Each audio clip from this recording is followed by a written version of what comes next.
Hello everyone, this is Mead, and I guess this is part 2 of a beginner's guide for reviewers out there who just want to start it out. And as you can see there, I sometimes I do tend to say a lot of and or yeah. I'm aware of those. But sometimes I just can't help it.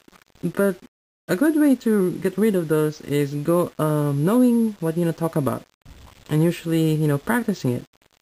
That's where mock reviews comes in. So what's a mock review? Pretty much you're gonna go over your review when the camera is off. Just go straight through it. What you're gonna talk about. Then if you want to, go again. Yeah, because sometimes going again the second time you might be adding new stuff or thought of something new that you may want to add to your review, which is pretty good, or something that you want to take out because it might be too long. So that kind of thing. So mock reviews, they're pretty good. I sometimes find myself, just talking. Actually, I do my mock reviews while I'm, during my lunch break. I do walks, and usually when no one's there, I just, talk while I'm walking. And, it might sound weird, but I guess it's a bit of, practice of, speaking, doing your speech, which is pretty good in some sense. Yeah. So if you see me walking, I'm talking to myself, I'm doing mock reviews. So, that's that part. And I guess another thing is, when you're doing your reviews, sometimes I see this, like, when you're doing your articulation test, then all of a sudden that thing pops out. Then you're like, oh, I'm sorry, or whoops. Instead of doing that, sometimes you just wanna, kind of play it out that, you did it on purpose or something. Please take it out and you just show the details. As you can see, there's a slit there, which goes over there, and you just put it back in. Yeah, so it's like you're selling a product, and there's flaws to it. Try not to admit them, but in a way that you're. Well, how do I say this? Try not to admit them, but make it look like that it's actually part of your review in some sense.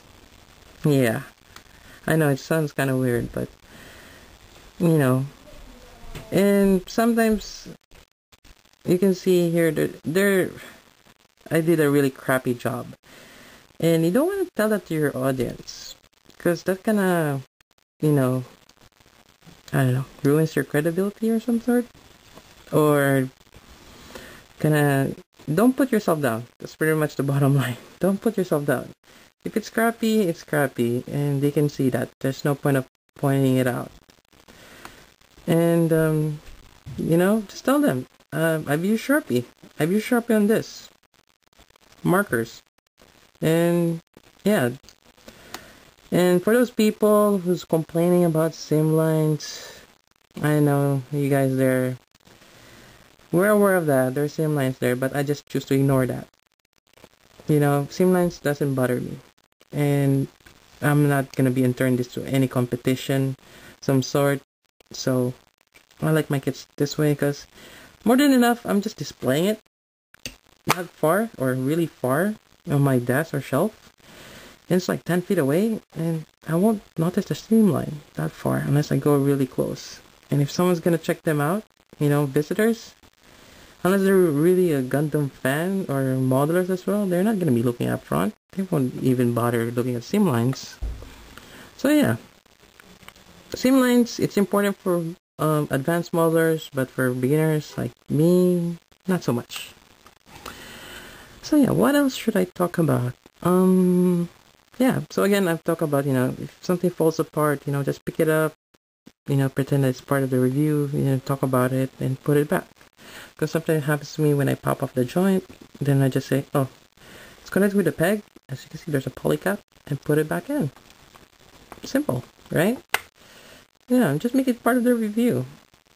And again, don't put yourself down.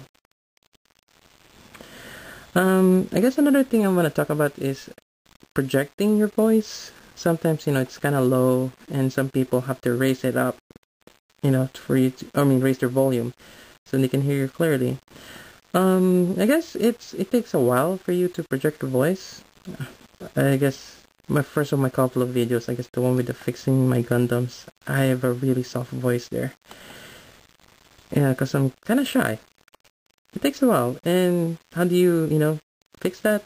Well, pretty much mock reviews, just keep practicing, just over time you'll get better at it, projecting your voice. And another thing that kind of, I find in some videos that they edit their videos and they have a low voice when they do their videos, but before that they have what do you call that, transition videos that have background music that's really loud. And sometimes, I'm listening to them, so I have my volume really up. Then all of a sudden, they do a transition video, which is really loud. Like, wow. But yeah, so it's a bit of shock. So just be aware of that. I don't know if you can, lower down the sound volume of your background music, and to match it with your, volume of your voice, and that'll be much appreciated. So just be aware of that. And I guess another advice that you should take is, learn to edit your videos. For me, learning how to use Windows Media Maker, which is, there's probably other better ones, but for now, just small steps. Because I've been restricted with 4.5 minutes, and sometimes that's just too short. It might be good in some cases, because some people have low attention span, like me. But yeah, so it's important that you learn those tricks, video editing, so you can extend your videos, or lower down the video file, like mine. I'm waiting too long to upload a 4.5 minute video. If I can cramp it down, it'll be better, right? And I guess that's pretty much it. And again, don't be afraid to try doing reviews. If you make mistakes, that's okay. Don't put yourself down. Just have fun with it. If something pops off, you pick it up, explain what it is, make it part of your review. Okay? Again, this is Meads. Thank you for watching.